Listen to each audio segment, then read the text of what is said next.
국내 한 세미나에서 유명한 신학자인 이 김세윤 교수님이 일전에 이렇게 말한 적이 있습니다. 은혜는 싸구려로 전락해버리고 구원파를 이단이라고 하는 한국의 정통교회가 사실상 구원파적 복음을 선포하고 있다. 구원파를 이단이라고 하면서 정통교회들도 구원파랑 뭐가 다르냐 이런 얘기를 쉽게 하고 있는 거죠. 왜 이런 얘기를 하냐면 이 얘기를 들어보면 충분히 이해가 됩니다. 단지 예수님을 믿으면 천국 간다 그렇게 우리가 얘기하면서 예수님을 믿기만 하고 예수님의 복음을 따르는 삶이 없고 또 예수님이 우리의 죄를 용서해 주셨으니 죄를 지으면 회개하면 된다라고 말하면서 죄 짓는 것을 두려워하거나 어려워하지 않고 또 죄 지으면 뭐 회개하면 되지 이렇게 말하면서 회개에 합당한 삶을 위한 노력이 없는 가벼운 신앙의 모습을 이렇게 딱 꼬집는 부분인 거죠. 건강한 이 정통교회, 개신교회들 안에서도 왜 이런 일이 일어나는가 하냐면 이 구원이라고 하는 것이 너무나 중요하고 또 의미가 있는 것인데 너무 가볍게만 이해하고 있어갖고 이 구원을 알지 못하고 깊게 알지 못하고 잘 누리지 못하는 것 때문입니다. 제자훈련 지금 모집하고 있지만 제자훈련의 한 절반 정도의 과정이 사실 이 구원의 과정에 대한 것들을 깊게 다루고 있는 주제이거든요. 12월은 성탄의 달이고 구원자이신 예수님이 아기 예수로 오셔서 주인공이 되시는 달입니다. 이 12월에 예수님이 왜 오셨고 또 그분이 하신 일들 그런 것들을 우리가 근본적인 것들을 좀 묵상하면서 예수님의 오심을 기념도 하고 감사하면서 우리의 믿음이 더 깊어져가는 이 12월이 되기를 원합니다. 하나님의 나라를 가져온 예수님, 어떻게 보면 하나님 나라의 주인공 아닙니까? 그런데 그 예수님이 첫 사역을 오늘 본문에 세례 요한에게 세례를 받으시는 장면으로부터 시작을 합니다. 하나님 나라의 주인인 예수님이 이 세례 요한, 자기에게 세례를 받으러 나오는 걸 보고 요한은 굉장히 당황을 하죠. 그러면서 세례 주기를 거부합니다. 그때 예수님께서 오늘 말씀에 15절에 이렇게 말씀하시죠. 예수께서 대답하여 이르시되 이제 허락하라. 우리가 이와 같이 하여 모든 의를 이루는 것이 합당하니라 하시니 이에 요한이 허락하는지라. 세례 요한이 예수님께 세례를 주는 것, 그리고 예수님이 하나님이시지만 세례 요한에게 세례를 받는 것, 그것이 모든 의를 이루는 것이다 라고 설득하면서 세례를 받으십니다. 짧은 요 한 절 속에 모든 의를 이루는 것이 라고 표현이 되어 있지만 이것에 우리의 구원이 함축적으로 이렇게 딱 압축이 되어 있습니다.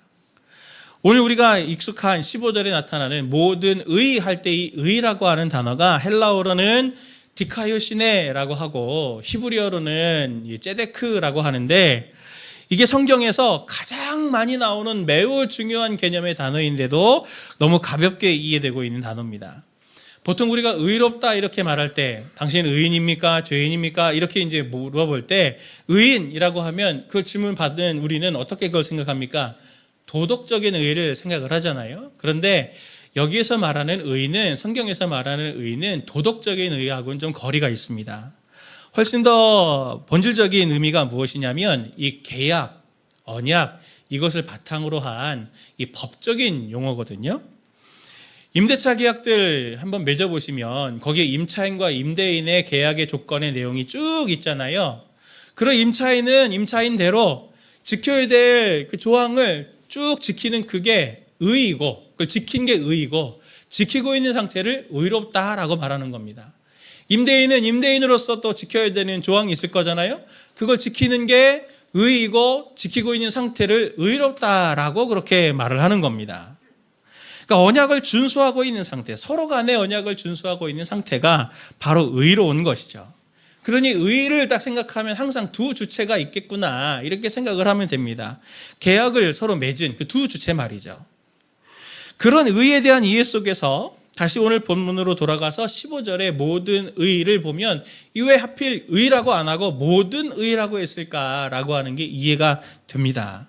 여기에는 모든 의에는 두 가지 의가 사실 담겨져 있어요. 하나는 어떤 의냐면 하나님의 의, 하나님과 우리가 계약을 맺고 언약을 맺었으니까 하나님 편에서 지켜야 될 언약의 조항이 있을 거잖아요. 그 언약의 내용이 하나님의 의이고 다른 하나는 뭐냐면 우리 인간, 인간이 하나님 앞에서 지켜야 될 조항이 있죠. 그것을 우리의 의라고, 인간의 의라고 하는 그것이 담겨져 있는 겁니다.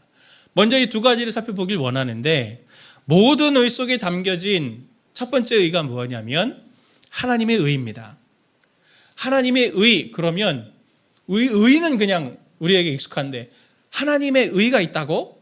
라고 하면 좀 생소해 하시는 분들이 있을 수 있습니다.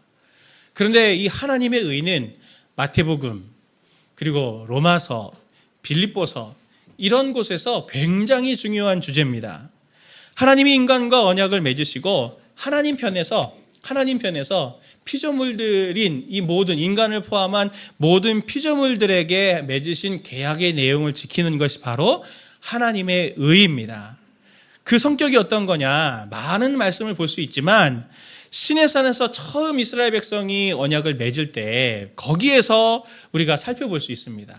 출애굽기 34장 6절 말씀, 7절 말씀을 같이 함께 보도록 하겠습니다. 같이 봅니다.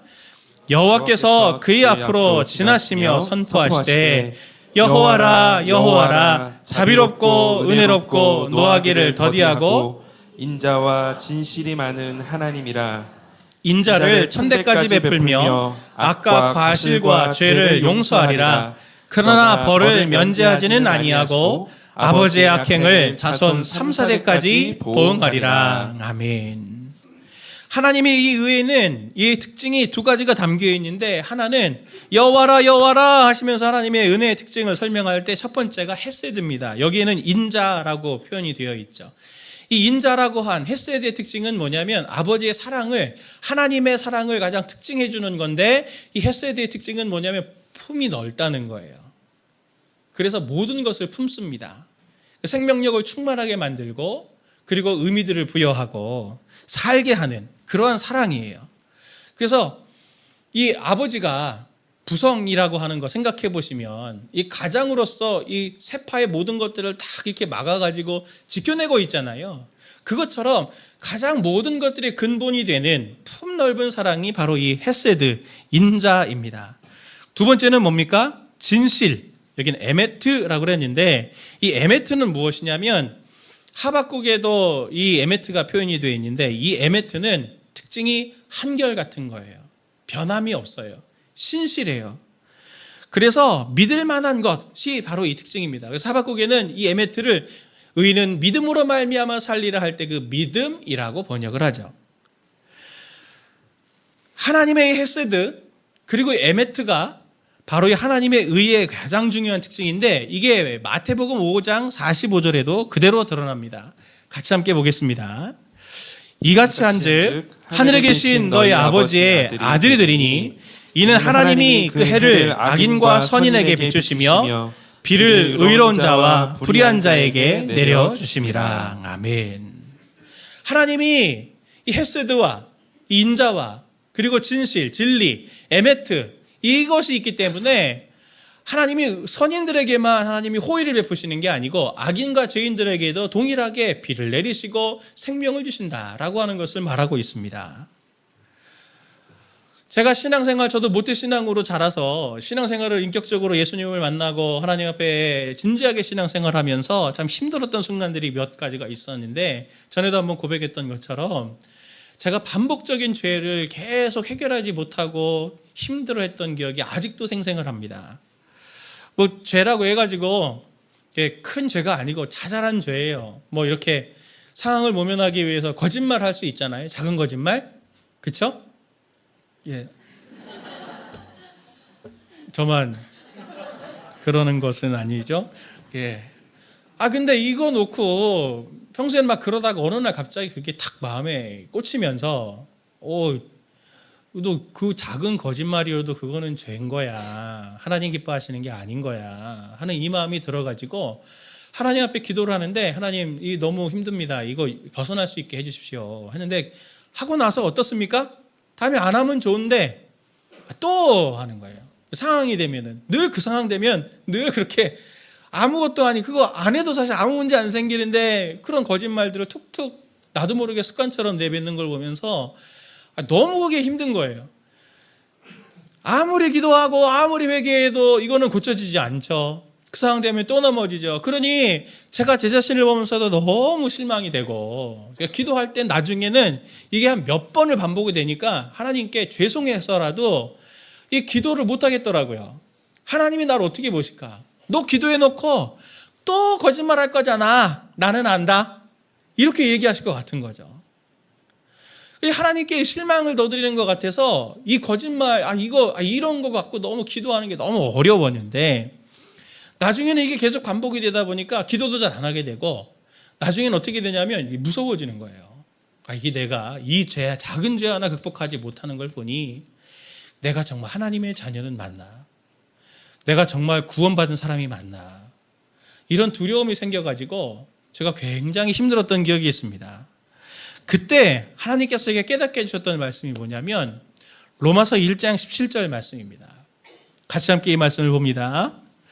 복음에는 하나님의 의가 나타나서 믿음으로 믿음에 이르게 하나니 기록된 바 오직 의인은 믿음으로 말미암아 살리라 함과 같으니라. 아멘. 성도님, 이 말씀 유명한 말씀이잖아요. 뭐만 기억하시기 좋습니까? 오직 의인은 믿음으로 말미암아 살리라. 이 말씀만 기억하시는데 경향이 있는데, 훨씬 중요한 게 그 앞에 나오는 이겁니다. 복음에는 무엇이 나타난다고요? 하나님의 의가 나타난다. 하나님의 의가 이 복음에 나타난다. 무슨 말입니까? 하나님의 의, 인자, 헤세드, 품이 넓은 그 사랑, 그리고 이 에메트, 진리, 한결같은 사랑으로 하나님이 우리를 대하신다라고 하는 게 하나님의 의 속에 담겨 있는 거잖아요. 하나님이 이렇게 헤세드와 에메트의 사랑을 가지고 계시기 때문에 하나님이 내가 맨날 이렇게 넘어져도 나를 탓하지 않으시겠구나. 오히려 나를 긍휼히 여기시겠구나. 나를 불쌍히 여기시겠구나. 나를 도와주시겠구나. 빨리 성장하는, 나 고통스러워하는 이 나를 보면서 함께 공감하시면서 어떻게 좀 도우려 하시겠구나라고 하는 하나님의 마음이 오늘 이 말씀을 읽을 때 저에게 확 들어왔어요. 그리고 복음이 무엇입니까? 하나님의 의가 복음에 나타난다 그랬는데, 복음이신 예수님이 나를 위해 죽으셔서 이 모든 죄의 문제를 해결해 주신 분 아닙니까? 그러니 내가 지금은 이 씨름을 하고 있지만 복음이신 예수님이 나로 하여금 마침내 시간이 지나면 이 습관적인 죄를 벗어나게 해주시겠구나라고 하는 그게 하나님의 위로처럼 느껴지고 약속으로 느껴져서 저에게 정말 큰 힘이 됐어요. 이처럼 하나님의 의의 이 특징은 바로 아버지의 성품입니다. 아버지. 목사님, 저희 아버지는 저를 엄청 때리셨습니다. 너무 무서우신 분이었어요. 그럴 수 있지만 우리 하나님은 인간의 부모랑 달라서 온전하신 분입니다. 이 크고 넓으신 사랑으로 성도님들을 안으시는데, 오늘 하나님이 이 인자와 진리로 헤세드와 에메트로 성도님들에게 은혜를 베푸시겠다고 한 약속을 꾸준히 베푸시는 의로우신 하나님이기 때문에 우리에게 소망이 있습니다. 성도님들도 지금 이 혜택을 누리고 있는 거죠. 성도님들 중에 지금 반복적인 죄로 인해서 힘들어하시는 분들 계십니까? 또 하나님 앞에 열심을 내고 있지만 왜 무슨 이유 때문인지 영적인 침체 속에 빠져서 빨리 회복되지 못해서 마음 상해하면서 낙심이 되고 조급하고 내가 구원받지 못한 하나님의 자녀는 아닌가, 내가 정말 믿음 있는 사람인가 라고 하는 것들로 인해 힘들어하시는 분들, 낙심하신 분들 계십니까? 낙심하지 마십시오. 성도님들에게 달린 것이 아닙니다. 하나님께서 하나님의 의로, 하나님의 신실하심으로, 풍성하심으로 반드시 성도님들에게 은혜를 베푸실 겁니다. 낙심 대신에 우리에게 필요한 것은 무엇입니까? 도전입니다. 넘어졌더라도 다시 일어나고, 쓰러졌더라도 7번이 아니라 10번이라도 넘어졌어도 다시 일어나는 그 도전이 성도님들에게 있으면 그 거룩한 도전을 하는 자들에게 하나님은 지은 죄에 따라 심판하지 않으세요. 성도님들, 지난 한 주간 생각해 보십시오. 잘못 많이 하셨죠? 저는 모릅니다. 하나님이 아니니까. 그러나 지난 주간에도 한 주간 많은 죄를 지었지만 아무 일도 안 생겼잖아요. 왜 그래요? 하나님이 없어서가 아니고 하나님이 성도님들에게 이 하나님의 의를 지금 베풀어주고 계시기 때문에, 다시 기회를 주시기 때문에 우리로 하여금 다시 도전하라고 기회를 주시는 것뿐만 아니라 새 힘도 주셔서 인자와 진실을 풍성하게 베푸시는 하나님이시기 때문에 그 은혜로 오늘 우리가 이 자리에 오늘 하나님 앞에 나아갈 수 있게 된 겁니다. 우리 하나님은 끝까지 헤세드의 하나님, 의로우신 하나님, 자비로우신 하나님으로, 에메트의 하나님으로, 변함없는 하나님으로 성도님 가운데 서실 것이니 언제든지 연약한 것들이 있을 때 그분께 나아가는 우리 귀한 성도님들 되시길 예수님의 이름으로 축원을 드립니다. 두 번째로 이 모든 의 속에 담겨진 의는 어떤 것이냐면 바로 우리의 의입니다. 우리의 의, 인간의 의. 계약은 쌍방간에 맺는 것이라고 말씀드렸잖아요. 앞에 하나님의 의의 내용을 살펴보면 출애굽기 34장에서는 하나님의 의의 내용을 그렇게 설명한 다음에 인자와 에메트로 설명을 한 다음에 이 인간의 의에 대해서 이렇게 설명을 합니다. 출애굽기 34장 10절부터 11절 말씀을 같이 함께 봅니다. 같이 봅니다. 여호와께서 이르시되 보라 내가 언약을 세우나니 곧 내가 아직 온 땅 아무 국민에게도 행하지 아니한 이적을 너희 전체 백성 앞에서 행할 것이라. 내가 머무는 나라 백성이 다 여호와의 행하심을 보리니 내가 너를 위하여 행할 일이 두려운 것임이니라. 너는 내가 오늘 내게 명령하는 것을 삼가 지키라. 아멘. 내가 언약을 세우리니 하면서 말미에 이렇게 말씀하시죠. 너는 내가 오늘 내게 명령하는 것을 삼가 지키라. 하나님 앞에서 우리의 의, 구체적인 내용은 바로 이것입니다. 삼가 지키는 것, 바로 순종인 것이죠. 하나님께서 우리에게 명령하시는 것, 하나님이 말씀하시는 것에 대해서 순종하는 겁니다. 이걸 더 선명하게 보여주는 게 출애굽기 19장 5절 6절 말씀인데 이것도 같이 봅니다.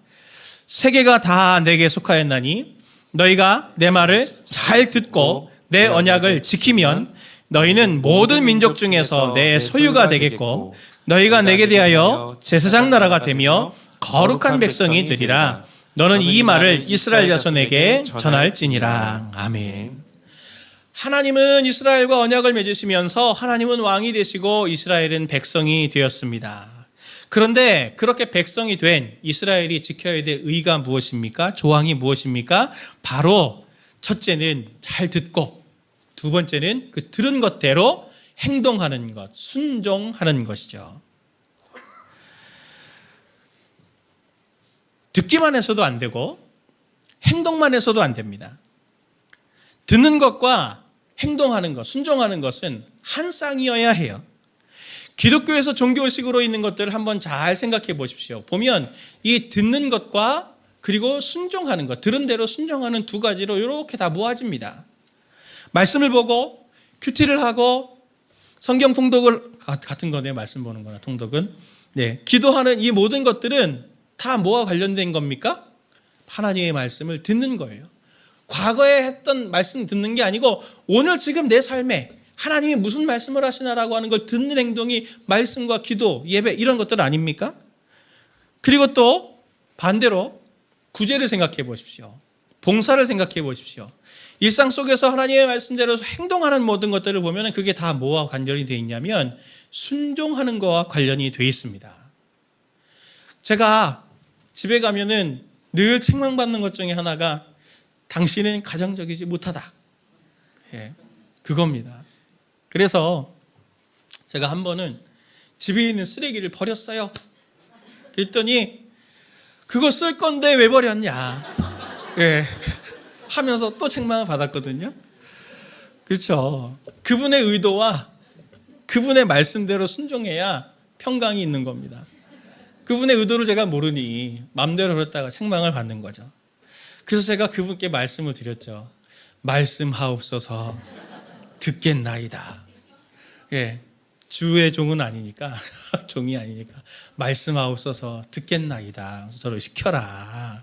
제가 그렇게 얘기했는데 가정 살림도 그런데 하나님의 나라는 어떻겠습니까? 순종은 그냥 막 먼저 행동을 하는 게 아니에요.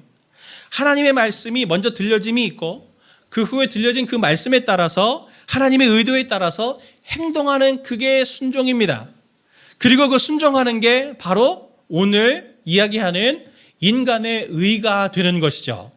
그 순종하는 상태가 의로운 것이 되는 겁니다.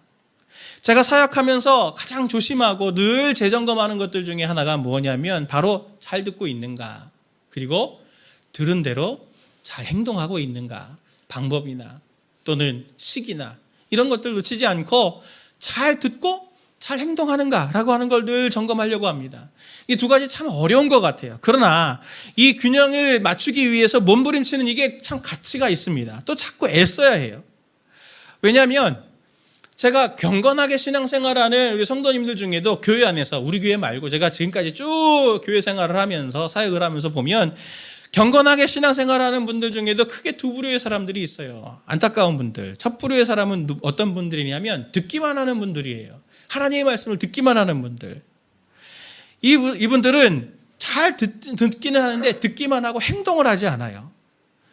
그러니 늘 말씀 잘 보죠. 큐티도 잘하죠. 예, 그리고 하나님 앞에서 예배도 굉장히 충실하죠. 예, 믿음이 좋아 보이기는 해요. 그런데 그분들에게 그 믿음에 따르는 삶이 잘 안 보이는 분들이 있습니다. 또 반대는 어떤 분들입니까? 이분들은 듣지 않고 먼저 행동하는 분들이 있어요. 그래서 일상생활, 이런 분들은 일상 속에서 또 이 교회 안에서 섬김, 봉사, 구제 이런 것들은 굉장히 열심히 하시는 분들이에요. 그런데 이 두 부류가 이게 균형이 안 잡히면 어떻게 되냐면, 듣기만 하고 행동하지 않는 분들은 방향성을 잃어버릴 수 있습니다. 그리고 자기 열심으로 하는 거기 때문에 나중에 소진이 되고 번아웃이 되고 그 열정들이 때로는 충돌을 일으켜서 갈등이 되기도 하고 다툼이 되기도 해요. 그래서 그게 상처로 남게 되는 가능성들이 점점 높아집니다.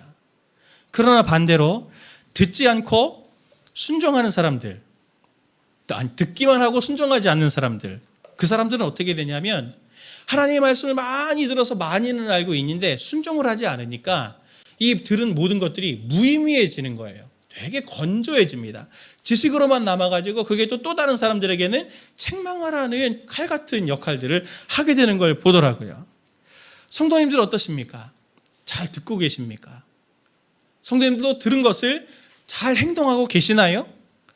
제가 지금 다락방이 이번 주부터 종강이잖아요. 염려가 사실 돼요.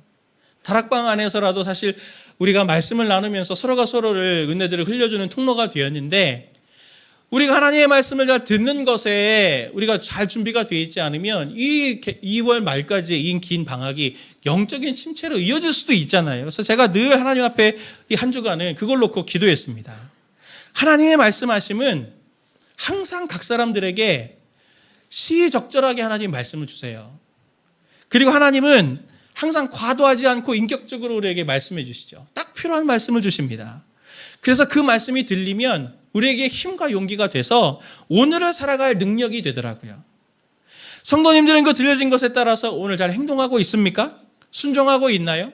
순종하지 않으면 어떻게 되냐면 하나님이 살아는 계시는데 내 삶 가운데 일하시는 게 느껴지지 않습니다. 하나님이 인도하실 때 거기에 순종해야 하나님이 나와 가까이 계시는구나. 하나님이 내가 생각하지 못했던 일들을 이렇게도 이루시는구나.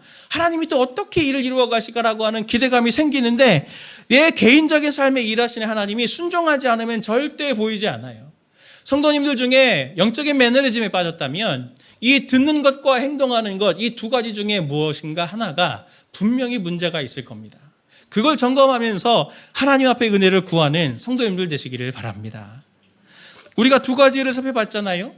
하나님의 의와 인간의 의, 이것을 살펴봤지만 한 가지 숙제가 더 있습니다. 오늘 본문에서 예수님이 당신에게 세례를 주려고 하는 것을 거부하는 세례 요한에게 우리가 이같이 하여 모든 의를 이루는 것이 합당하니라 라고 지금 하실 때 가만히 생각해 보십시오. 이 말씀을 뒤집어 보면은 출애굽 때부터 지금까지 모든 의가 이루어졌다는 얘기입니까? 안 이루어졌다는 얘기입니까? 안 이루어졌다는 얘기죠? 안 이루어졌다는 얘기예요. 하나님 입장에서 봤을 때, 하나님 나라 입장에서 봤을 때 그럼 예수님은 어떤 분이시고 왜 지금 세례를 받으시려고 하는가라고 하는 걸 오늘 우리가 이 말씀을 보아야만 오늘 이 두 가지 의, 모든 의를 이루는 것이 무엇인지에 대한 선명한 교훈을 우리가 받을 수 있습니다.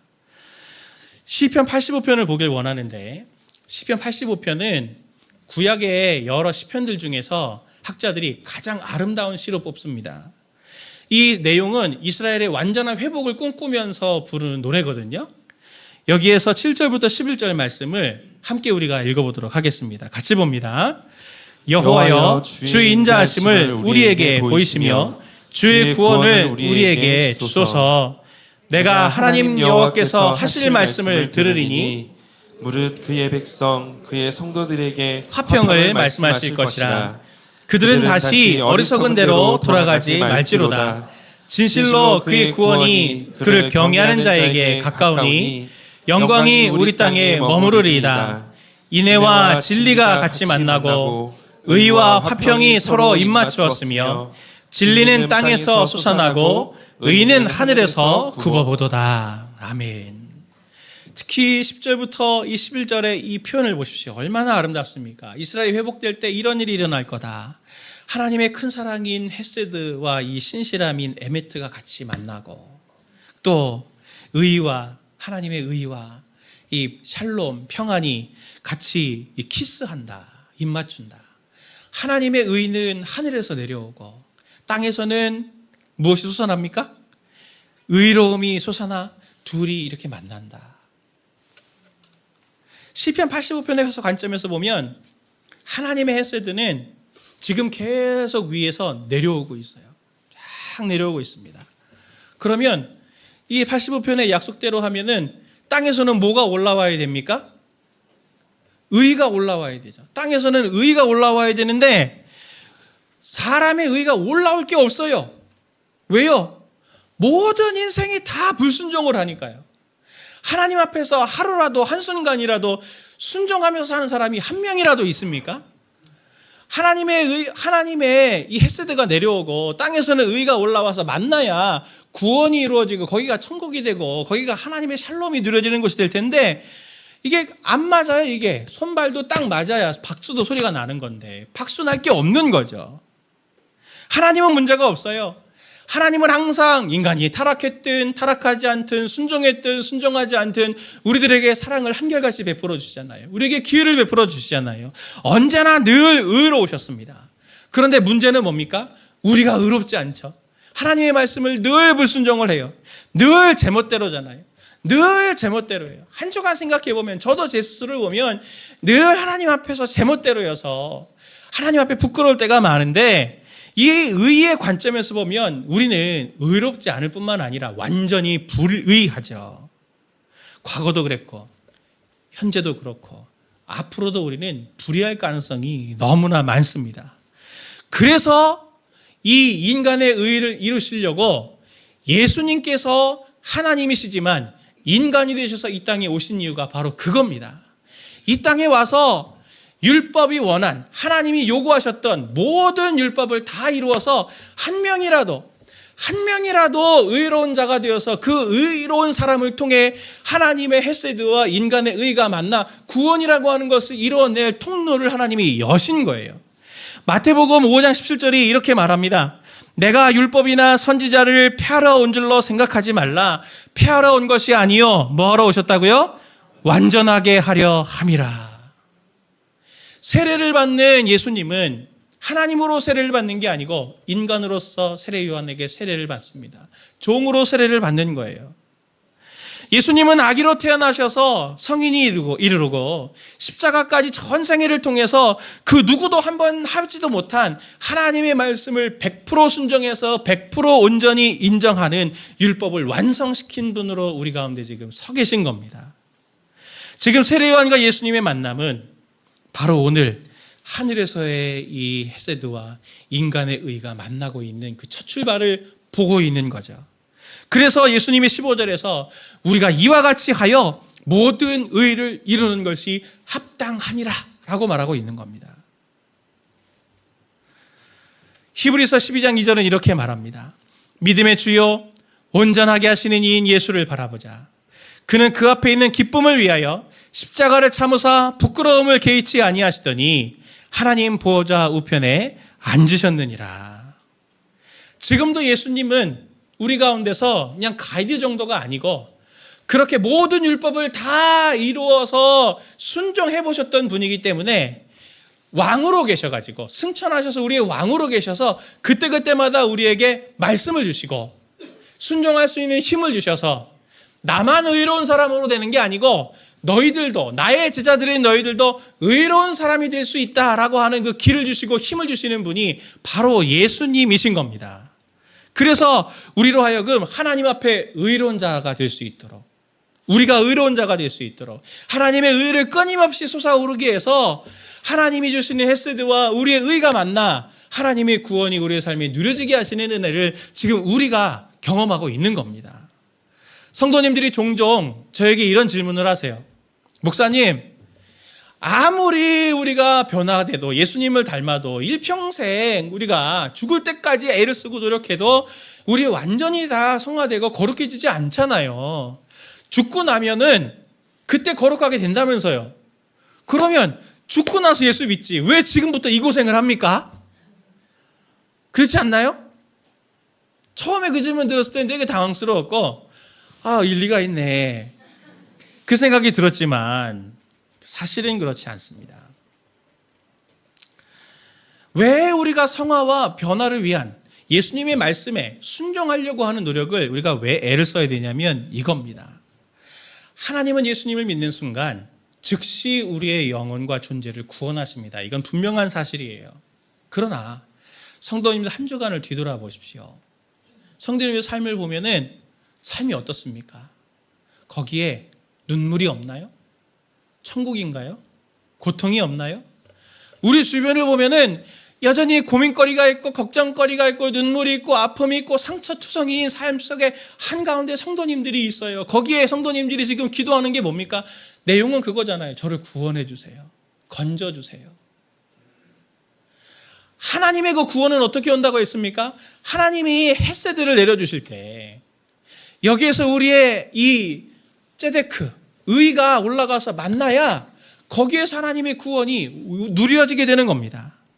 우리가 변화되면 변화된 만큼, 우리가 순종하면 순종하는 것만큼 그 순종의 자리가 구원의 기쁨을 누리는 자리가 되는 거예요.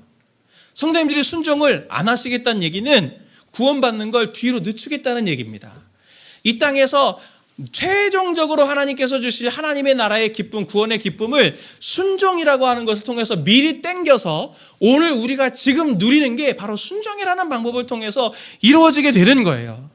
내가 순종을 늦게 하겠다고 하는 거는 더 고생하겠다라고 하는 얘기가 같은 얘기가 되는 겁니다. 사랑하는 성도님들, 어쩌실 겁니까? 모든 의가 이루어질 때 하나님의 의인 헤세드가 내려오고 우리의 의인 ጼ데크가 올라가서 순종이 이루어질 때 거기에 구원이 개념이 아니라 우리의 현실로 누려지게 되는 것을, 그리고 미래인이 아니라 오늘의 일인 것을 성도님들이 꼭 기억하시기를 바랍니다.